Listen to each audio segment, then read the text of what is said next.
Irmãos, eu estou muito feliz, muito grato ao Senhor por este congresso. Muito feliz mesmo. Ele está bem acima do que eu podia imaginar. E eu louvo a Deus pelos preletores que me antecederam, pelos irmãos que vieram.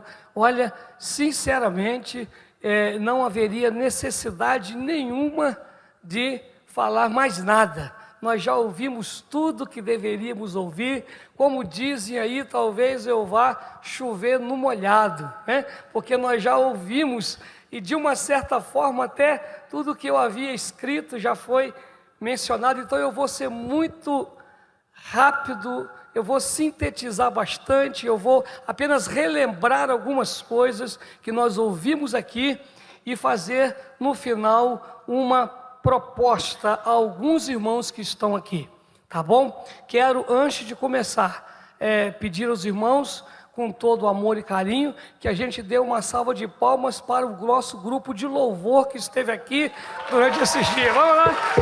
Muito obrigado. Bênção. Obrigado, Maiara.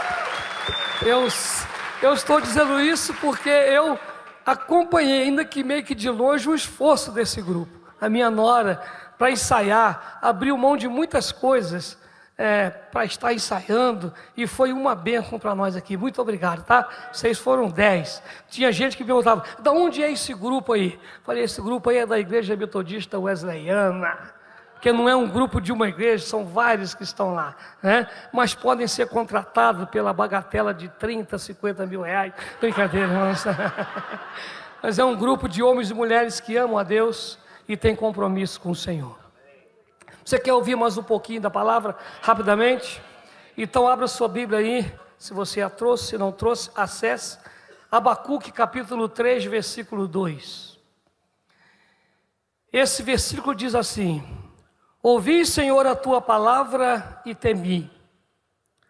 Aviva, ó Senhor, a tua obra no meio dos anos. No meio dos anos, faze-a conhecida. Na tua ira, lembra-te da misericórdia. Na verdade, a minha posição aqui nesta manhã e a minha palavra vai ser dividida apenas em duas partes. Eu quero pensar com os irmãos o que é avivamento e por que precisamos de avivamento. Quando eu olho para esse texto e analiso o seu contexto, a título apenas de introdução, nós sabemos que Abacuque está vivendo um momento difícil. O seu livro inicia com juízos de Deus contra o seu povo, porque o seu povo havia desprezado coisas importantes, negligenciado coisas importantes, e a profecia vem com juízo, juízo atrás de juízo, até que chega no capítulo 3, versículo 2, e fala: ouvi, Senhor, a tua palavra e temi. Ouvi a tua palavra e tive medo. E aí ele faz um pedido: aviva, ó Senhor, a tua obra. Ele percebe que a única maneira de escapar do juízo, de dar uma reviravolta no tudo que estava acontecendo, era se houvesse um avivamento.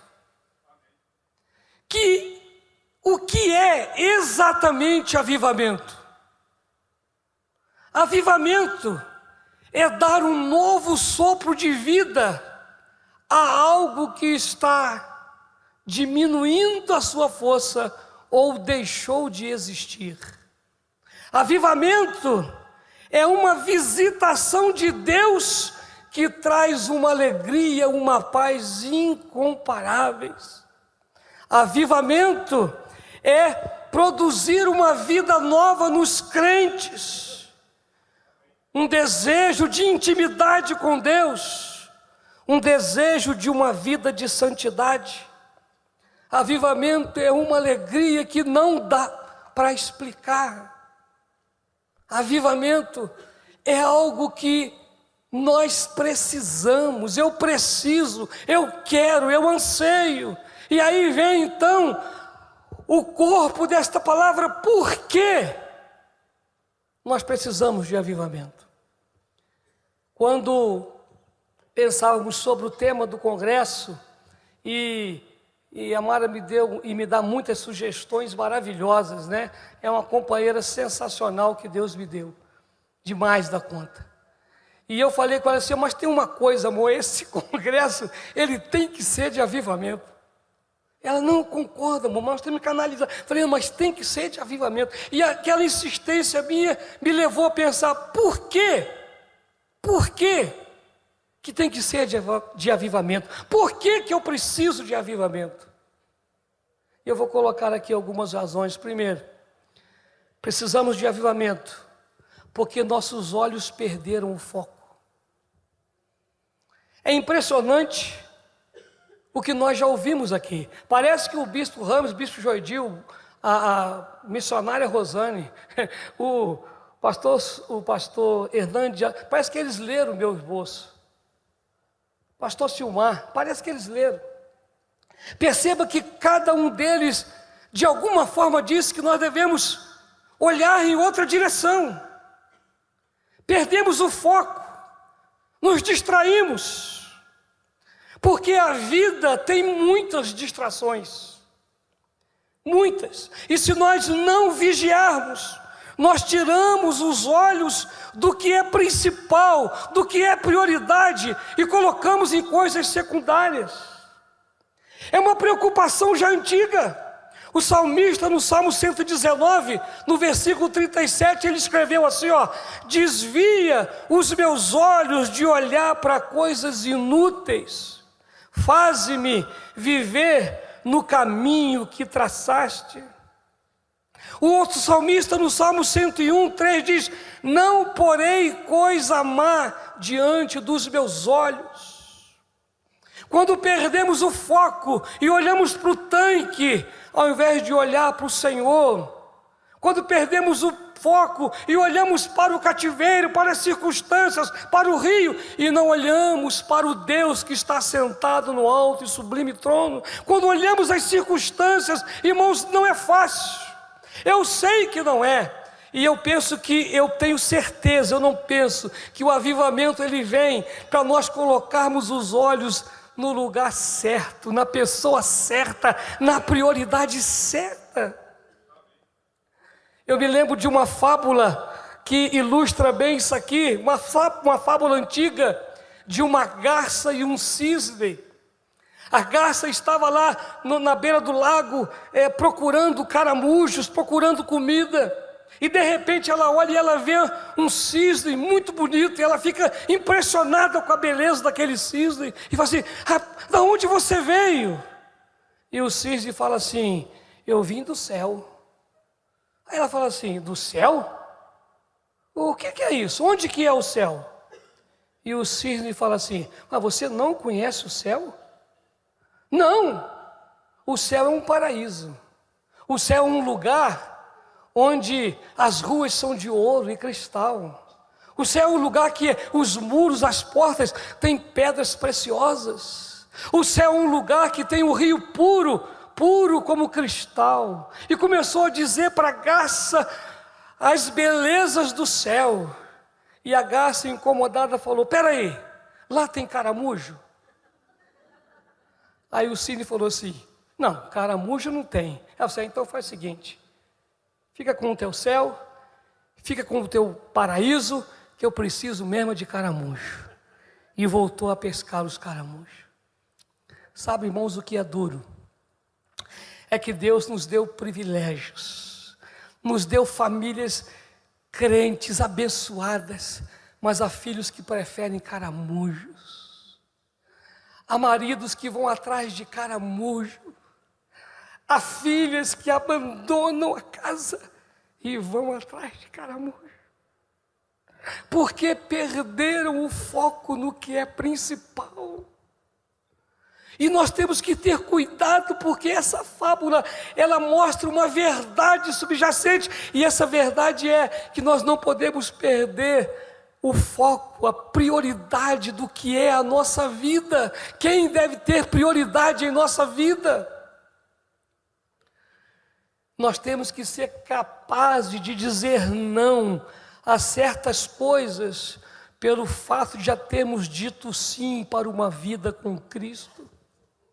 O sim com Cristo me leva a dizer não para muitas coisas, porque não pode haver concordância. O que o profeta Isaías diz, que os nossos olhos devem estar voltados para Ele. Olha o que diz o capítulo 45, 22. Olhem para mim, não é Isaías, é Deus falando. Olhem para mim e sejam salvos, todos vós confins da terra, porque eu sou Deus e não há outro. O escritor aos Hebreus diz que nós estamos rodeados por uma grande nuvem de testemunhas. É isso que ele fala, não é? E que nós devemos deixar todo o embaraço e o pecado que tão de perto nos rodeia e olharmos para quem? Para Jesus, o autor e consumador da nossa fé. Ele é o nosso foco, Ele é a nossa primazia, Ele precisa estar no centro da nossa vida. Ou Ele é tudo para nós, irmãos, ou Ele não é. Eu li a história interessante de um famoso pintor alemão chamado Adolf Menzel. E ele quis retratar num quadro a autoridade, o senhorio, o poderio de um rei chamado Frederic. E ele imaginou uma tela com Frederic reunido com os seus generais. Mas ele começou a pintura com os generais. Ele ia colocar os generais no fundo e aqui na frente, Frederic orientando, e diz a história, e é fato comprovado, que antes de terminar o quadro ele morreu.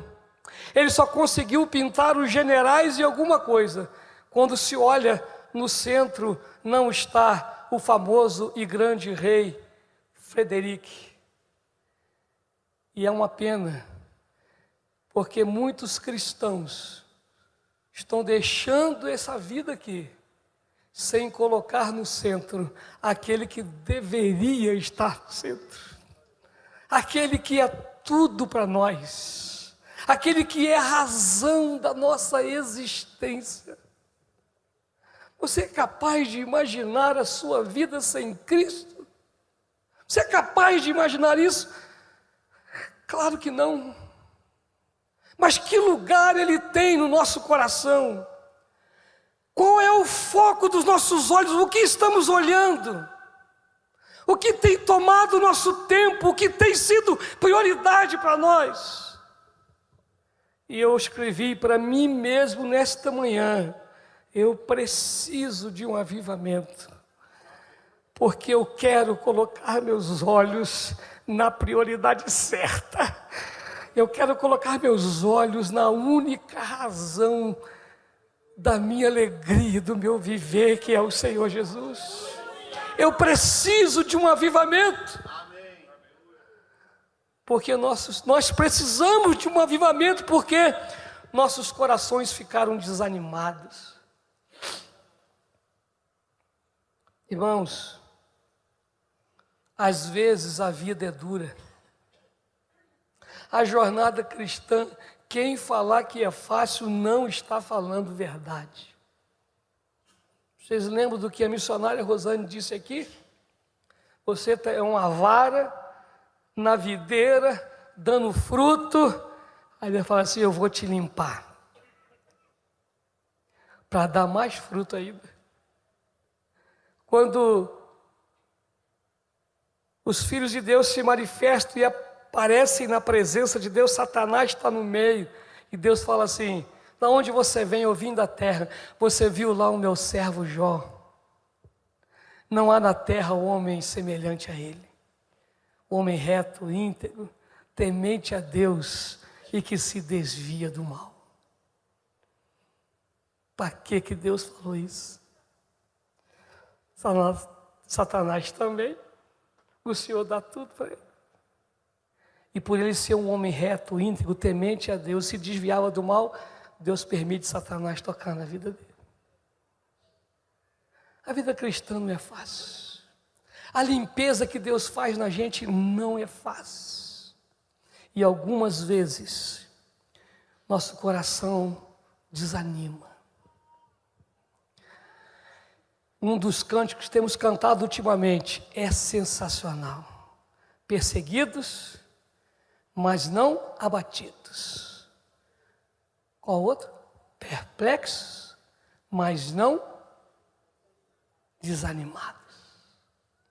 Sabe, o desânimo é uma arma satânica para nos fazer parar.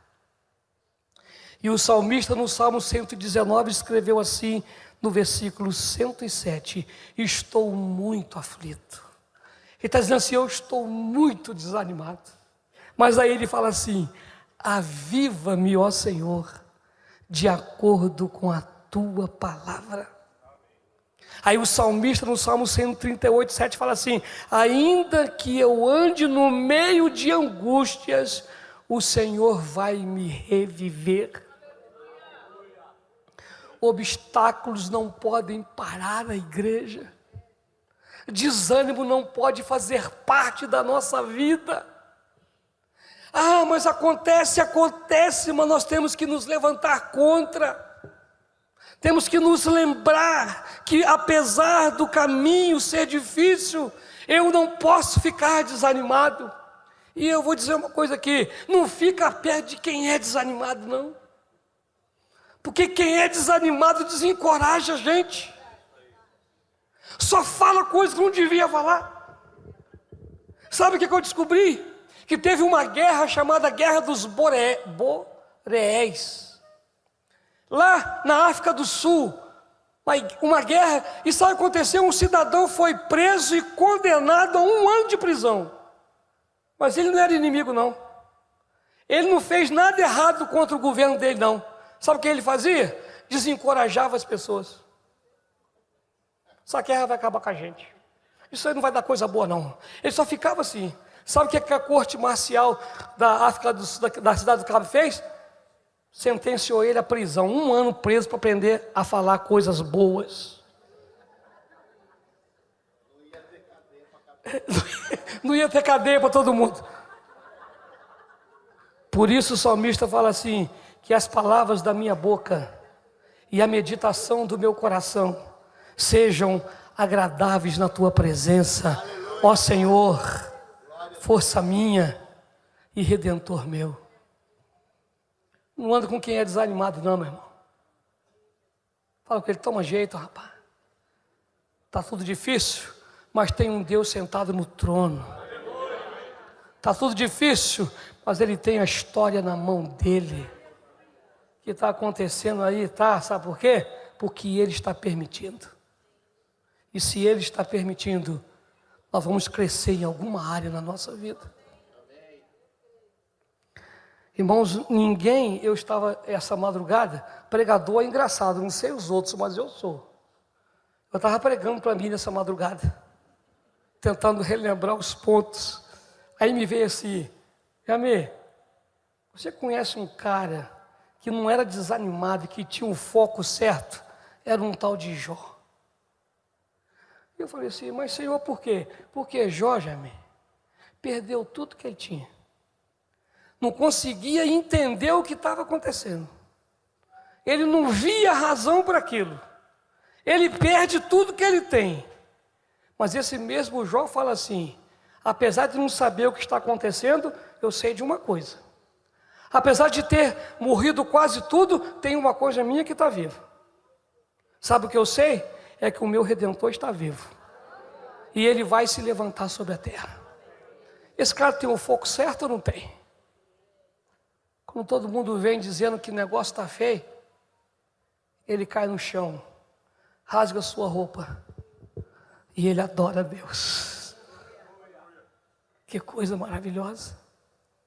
Agora escute o que um pastor chamado William Ward escreveu no século passado. O desânimo é uma insatisfação com o passado, o desgosto pelo presente e a desconfiança pelo futuro. O desânimo é ingratidão pelas bênçãos de ontem, indiferença pelas oportunidades de hoje e insegurança quanto ao que vai acontecer amanhã. Desânimo é a falta de consciência da presença da beleza, a despreocupação com as necessidades dos nossos semelhantes e a descrença nas promessas de Deus. Desânimo é impaciência com o tempo, imaturidade de pensamento e falta de educação para com Deus. Falei, caramba, eu não vou desanimar nunca mais. Sabe por quê? A injeção contra o desânimo está em Isaías 40, 29 a 31. Ele dá força ao cansado, multiplica as forças do que não tem nenhum vigor. Os jovens se cansarão e se fadigarão, os moços certamente cairão, mas os que esperam no Senhor,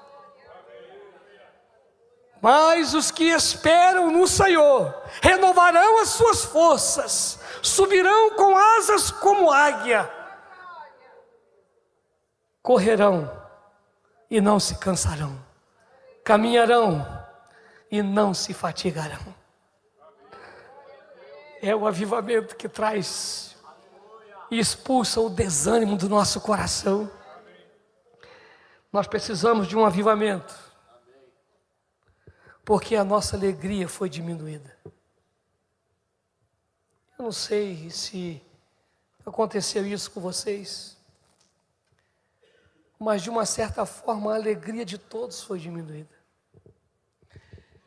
Você lembra, o pastor Silmar falou uma coisa aqui interessante, quando o cara é novo, convencido assim, planta bananeira, ele planta sem saber por quê, não quer nem saber se está na Bíblia, porque ele está no óleo, ele está na alegria, ele está na bênção. Você se lembra quando você entrou nos caminhos do Senhor, que alegria? Você se lembra quando você cantava assim? Como é bom ser crente, como é bom ser crente, sim, porque o crente é feliz. Você lembra daquelas músicas? A alegria está no coração de quem já conhece Jesus. A alegria é a nossa força.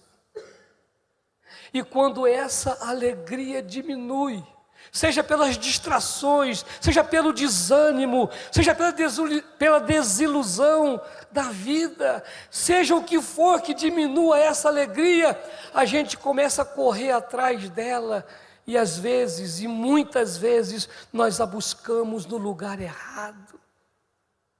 Os homens buscam alegria em lugares errados. Homens buscam alegria no prazer. Mas a história de um lorde chamado Byron, que viveu, segundo os estudos, uma vida de prazer sem igual. Ele termina os seus dias e escreve assim: eu gostaria de nunca ter nascido. O verme, o cancro e a dor são meus aliados. Às vezes outros acham que o prazer está no dinheiro. E aí eu li de um milionário americano que tinha mais dinheiro que você pode imaginar.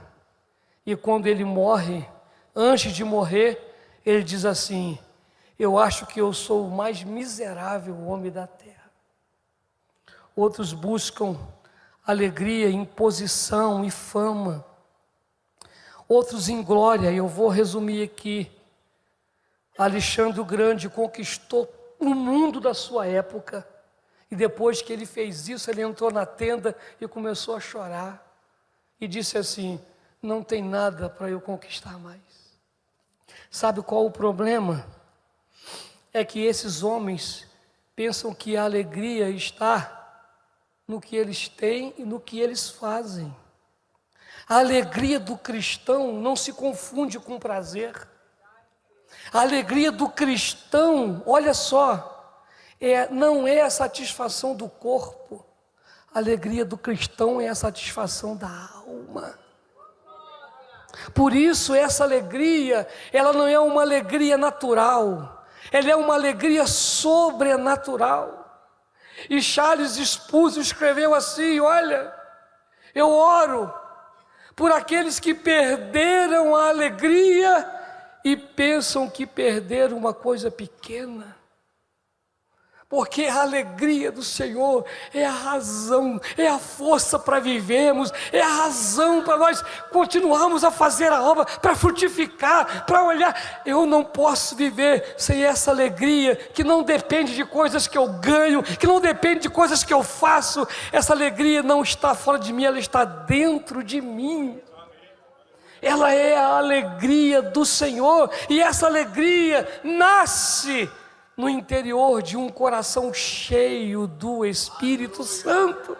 Por isso eu preciso desse avivamento, porque ele é fruto, essa alegria é fruto do Espírito, que é gozo, alegria, paz, longanimidade, benignidade. Alguém que tem uma vida de alegria real persuade as outras pessoas a provar e ver que o Senhor é bom.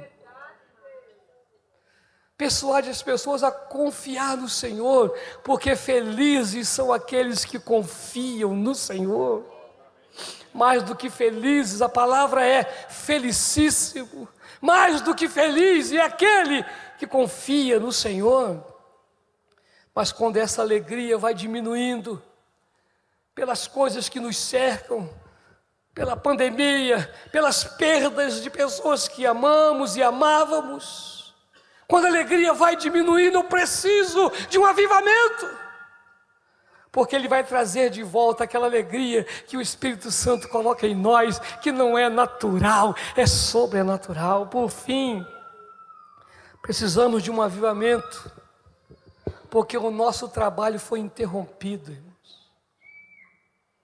Sabe, meu querido irmão, a igreja não é mais forte e nem mais ativa, nem mais viva do que os seus membros. Se o membro para, a igreja para. Se o pastor para, a igreja para. E a verdade é que eu entendo, quando eu analiso, que nós precisamos de um avivamento, porque nosso trabalho foi interrompido. Alguns aproveitaram a pandemia para colocar a culpa nela. Mas quem tem a chama do Espírito trabalhou mais na pandemia do que antes dela. Era live de manhã, de tarde, de noite, era isso, era aquilo, vai ali. Era assim, não era? Mas para alguns, a pandemia nos parou. O que parou mesmo foi a acomodação. O que parou mesmo foi o conformismo. O que parou mesmo foi, na verdade, o desinteresse da prioridade certa. Quando nós permitimos, irmãos, que a distração, o desânimo entre na nossa vida, nós paramos de fazer a obra de Deus. Uma das coisas que me impressionou muito foi o que eu li do grande missionário da Índia, William Carey. Ele pediu oração pelo filho dele, chamado Félix, porque o filho dele dizia o seguinte: olha, pai, eu vou ser um missionário como o senhor, eu vou ser um missionário como o senhor. E quando ele estava já pronto para ir, ele recebeu o convite para ser embaixador da Birmânia, e ele aceitou o convite. E aí o pai dele falou assim: orem pelo meu filho Félix. Ele se degenerou em um embaixador do governo britânico, quando deveria estar servindo ao Rei dos Reis e ao Senhor dos Senhores. Ele se degenerou. Ele parou o seu trabalho por uma posição confortável. Por isso eu, nesta manhã, quis me unir à oração de Abacuque. Não por sentenças que eu ouvi, mas pelo quadro que eu presencio. E eu me uni a ele e falei: Senhor, aviva a tua obra no meio dos anos. Sabe por quê? Alguém que tem uma imaginação muito grande, que não sou eu, disse que existem 3 tipos de crentes trabalhadores: barcaça de canal, veleiro e transatlântico. Sabe qual é a diferença? É que a barcaça do canal tem que ser empurrada, tem que ser levada. Não vai sozinho. E tem crente que só vai se você empurrar ele, você puxar ele. Aí começa bem, daí a pouquinho ele engata lá, engasta no lugar lá e para de novo, tem que empurrar de novo. É barcaça de canal. Tem crente que é veleiro. Enquanto o vento está favorável, a maré está pronta, ele vai, que é uma beleza. Mas sempre tem vento contrário. Sempre tem tempestade. E aí o veleiro para. E aí o veleiro não quer mais caminhar. Mas tem crente que é transatlântico. Ele tem um motor no coração, ele tem uma chama no coração. Ele enfrenta tempestade, vento forte, ele vai quebrando tudo, ondas e vai embora. Sabe o que é esse vento forte? Sabe o que é essa fornalha quente? É o fogo do Espírito Santo no nosso coração. Quem está avivado, quem está vivo, não precisa ser carregado. Não se abate quando o vento é contrário. Quem está com o coração pulsando, ele vai, ele continua fazendo, ele continua acreditando, ele continua pregando, ele continua frutificando. Nós temos que olhar para nós hoje e pensar que tipo de crente que eu sou. Eu não era assim. Eu já fui melhor. Eu já fiz mais. Eu me lembrei, eu estou no finalzinho agora, pode ficar tranquilo. Eu me lembrei da carta que o Senhor escreveu à igreja de Éfeso. E nessa carta,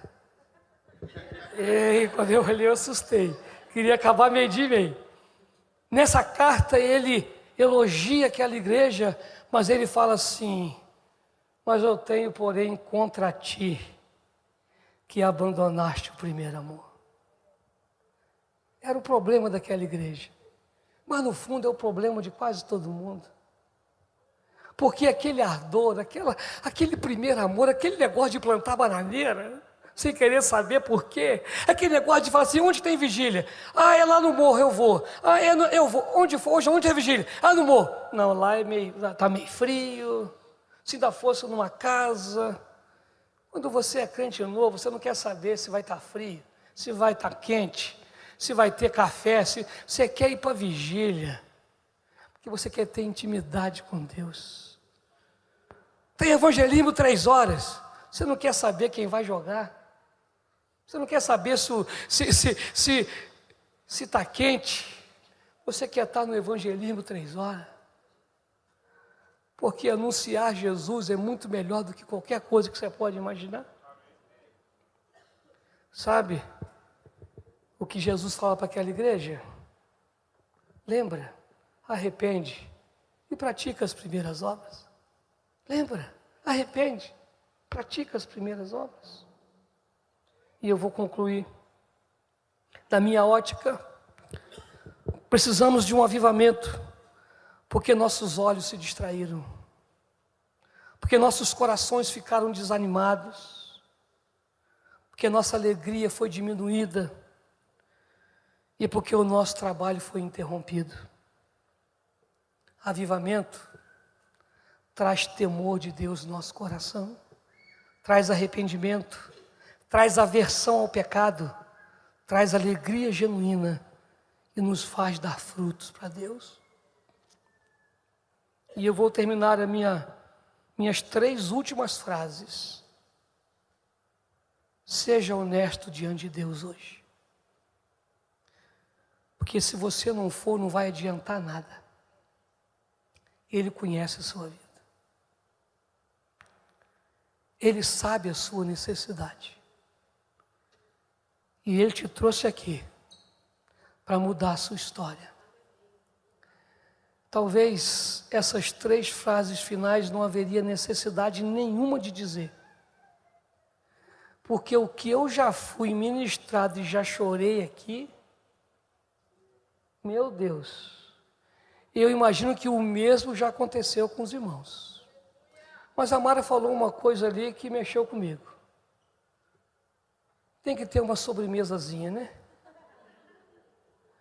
Tinha uma irmã na Central de Petrópolis, nós fizemos um retiro por ocasião do carnaval, não sei se alguns irmãos aqui estavam lá, foi lá em Paraíba do Sul, no hotel lá. E o hotel, nós tivemos que levar tudo, e o pessoal comeu bastante, no último dia não tinha sobremesa. E tinha uma irmã que estava lá, Deus já levou essa irmã, não foi porque comia muito, foi porque também estava de idade. E ela era a primeira da fila, e ela vinha assim, irmãos, ela humilhava a gente com o prato dela. Humilhava. Aquele prato. E todo mundo ficava impressionado. E ela comia tudo. Quando meu irmão falou assim, gente, hoje não vai ter sobremesa, que acabou a sobremesa. Eu falei assim, pastor Jairo, se eu não comer um docinho, parece que eu não comi nada. E a reação de todo mundo foi essa dos irmãos. Nós começamos a rir. Aí eu guardei aquilo, quando eu venho em Monte Real, eu como bem e falo assim, mas se eu não comer um docinho, parece que eu não comi nada. Se não tivesse uma sobremesa hoje aqui, talvez parecia que você não tinha comido nada. E a sobremesa é essa. Você precisa ser honesto diante de Deus agora. Por que Deus te trouxe aqui? Qual é o seu problema? Seus olhos perderam o foco? Sua alegria foi diminuída? Você está desanimado? Ou o seu trabalho foi interrompido? Eu não sei. Só quem sabe é você. Eu só sei de uma coisa. O avivamento muda essa história. O avivamento leva os nossos olhos para o foco certo. O avivamento traz o ânimo de novo, a alegria. O avivamento me leva a trabalhar de novo. O avivamento resolve essas questões. E eu quero fazer a última oração desse congresso. Para você que veio aqui, para Deus mudar essa situação na sua vida. Se Deus já mudou, amém. Não precisa vir aqui. Não, eu cheguei assim mesmo, mas Deus já fez. Pronto. Não vou me sentir mal de jeito nenhum. Se não vier ninguém aqui, não tem problema nenhum. Nenhum. Que eu nem ia usar essas 3 últimas frases. Só usei por causa da sobremesa. Porque pode ser alguém aqui que se não comeu um docinho, parece que não comeu nada. Então, quero que você se coloque em pé, em nome de Jesus.